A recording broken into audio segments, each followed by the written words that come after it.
మన దేశంలో ఎవరైనా వస్తే ముందుగా టీ తాగుతారా అని అడుగుతారు. ఇంట్లో ఏం లేకపోయినీ జస్ట్ ఓ టీ కప్పు, కొన్ని బిస్కెట్లు ఇవ్వడం జరుగుతుంది. అలాంటి చాయ్లో పాలు కలపడం అనే ప్రక్రియ భారత్ నుంచి ప్రారంభం కాలేదట.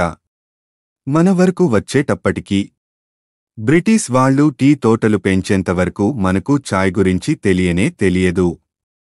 బ్రిటిష్ వాళ్లకు కూడా టీ గురించి 17వ శతాబ్దం వరకు తెలియదట. టిబెట్లో ప్రజలు టీ పొడితో పాలు కలిపి తయారు చేసేవారట. అలా చైనా నుంచి మంగోలియాకు టీ తయారీ విధానం విస్తరించిందట. ఇక 1800 మధ్య కాలం నుంచి బ్రిటిష్ వారు టీ పొలాలు ఏర్పాలు చేసి దుకాణాలు పెట్టి విక్రయించేంతవరకు టీ పెట్టే అలవాటు మనకు లేనేలేదట. కాబట్టి మనకు టీలో పాలు కలపడం గురించి బ్రిటిష్ వాళ్లు అలవాటు చేసిందే గాని ముందుగా భారత్లో మాత్రం లేదు.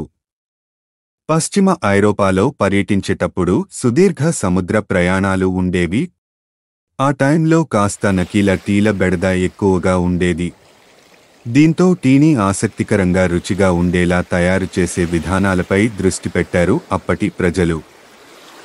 ఆ క్రమంలో పాలు జోడించటం జరిగింది.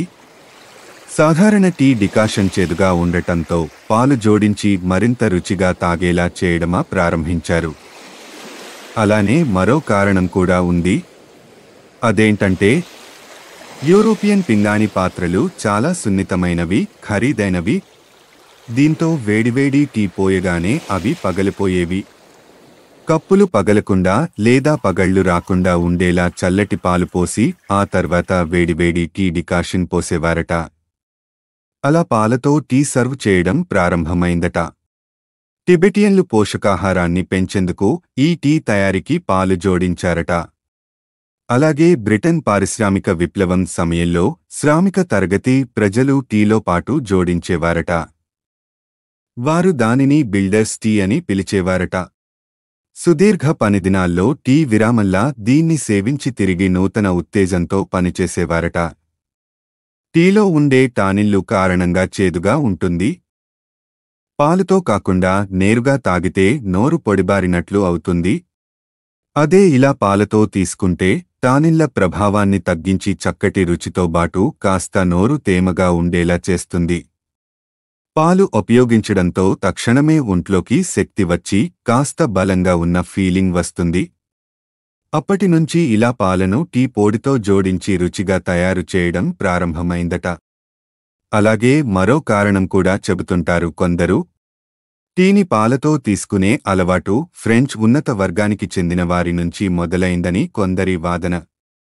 1685లో ఫిలిప్ సిల్వెస్ట్రే డుఫోర్ పాలతో దగ్గు, జీర్ణ రుగ్మతలకు విరుగుడుగా ఇలా టీని తయారు చేశాడని అంటారు.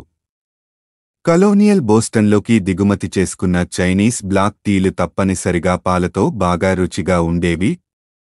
వారు కాంటన్ నుంచి లండన్ మీదుగా తమ సంవత్సరాల సుదీర్ఘ ప్రయాణం చేసే సమయానికి టీ పాతబడిపోయి రుచిగా ఉండేది కాదు. దీంతో పాలు జోడించగానే రుచిగా ఉండేది. ప్రస్తుతం భారతదేశం, శ్రీలంక, కెన్యాలో ప్రస్తుతం ఉత్పత్తి చేయబడిన టీలో ఎక్కువ భాగం పాలతో కలిపి తాగడానికి తయారు చేసిన టీనే ఉత్పత్తి చేస్తోంది. హాయ్ ఫ్రెండ్స్, ఇలాంటి వీడియోస్ మరిన్ని ఫ్రీగా చూడడానికి ఛానల్ని సబ్స్క్రైబ్ చేసుకోండి. అలాగే పక్కన ఉన్న గంట సింబల్ని నొక్కి పెట్టుకోండి. ఏదైనా వీడియో అప్లోడ్ చేయగానే మీకు నోటిఫికేషన్ అనేది వస్తుంది.